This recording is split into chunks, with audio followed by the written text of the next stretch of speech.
Hello, Harry Clark here with Classic Promenade. I want to kind of recap the 2023 collector car market. According to Hagerty's latest statistics, prices have dropped in the collector car market about 12% from the high during the pandemic. Well, the pandemic was pretty much an artificially stimulated market. You had trillions of dollars worldwide that were injected into the economies, and it just drove inflation up and prices for everything up.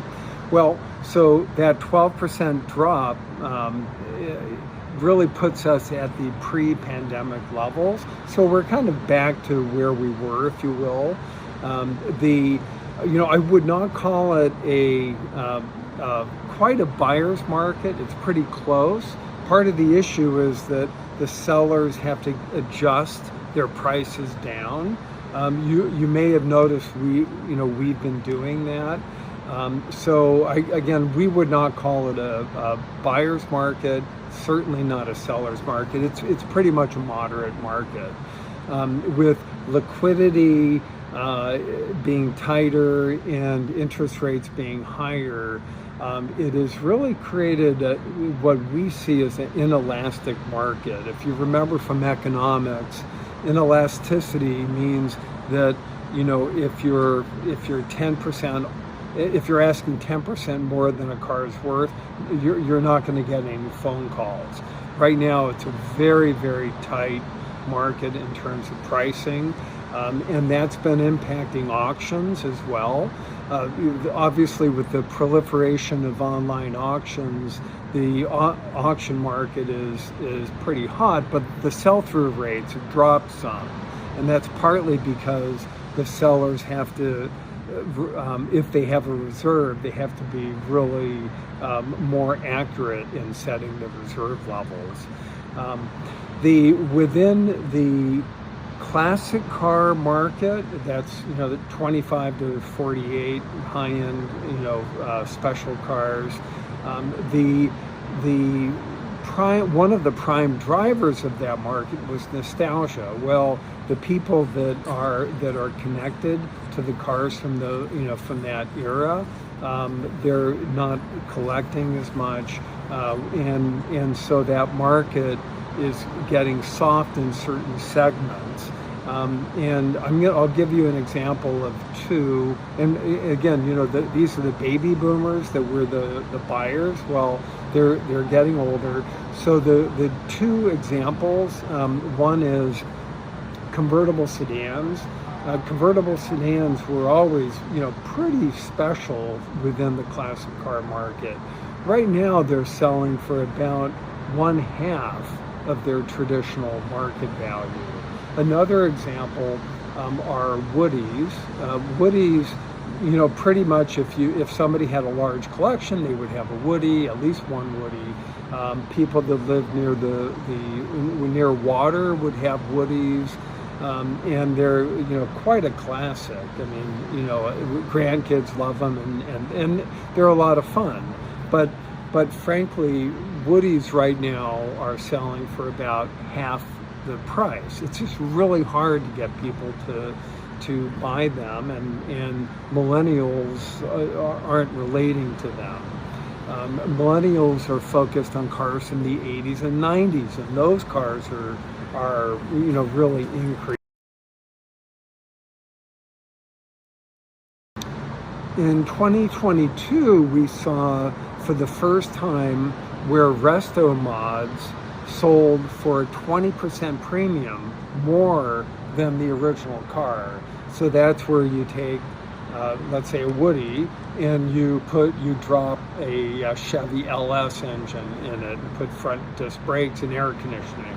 So that Woodie, the Resto modded Woodie, would sell for at least 20% more than a stock Woodie. So that's a significant change.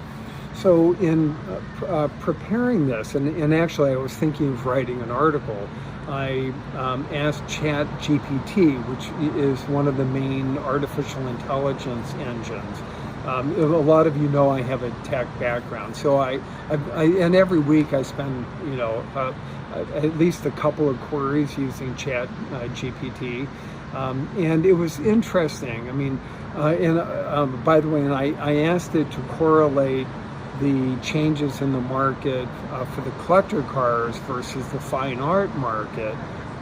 Both are $20 billion markets in terms of annual sales. And there is some correlation. And, unfortunately, it also is talking about how the millennials are changing the landscape within the fine art market as well as the automobile market. In terms of going back to convertible sedans and Woodies, I think I see this really as an opportunity for the people that are lifelong collectors to buy some of the cars that they always wanted, because some cars are more affordable.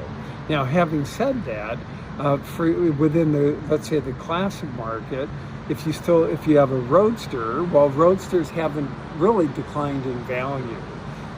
And so you do have certain cars, like I said, convertible sedan as an example, which again, is hard for me to understand completely, but it's true. Convertible sedans are soft, Roadsters aren't, So it's just a very, very fickle market, very, very specific. So going back, Chat GPT really was saying, hey, if you have an original car, high quality, strong historical significance, the long-term prospect of that is great. So if you just think of it in terms of a flight quality, collect, the really great examples with good provenance, that, the long-term prospect in terms of their investment value is still going to be very high.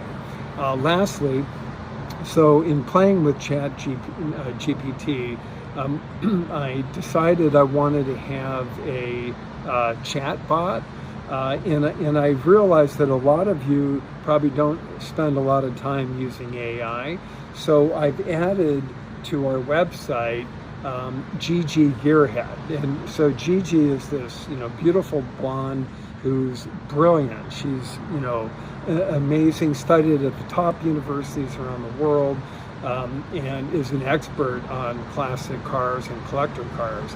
So on our website, you'll see the avatar.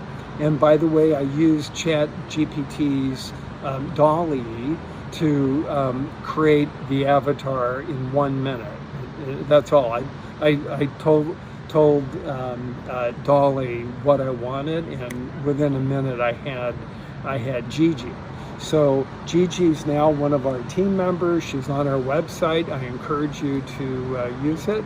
And anyway, 2024 is going to be a wonderful year. Hopefully I'll see you on the road. And thanks.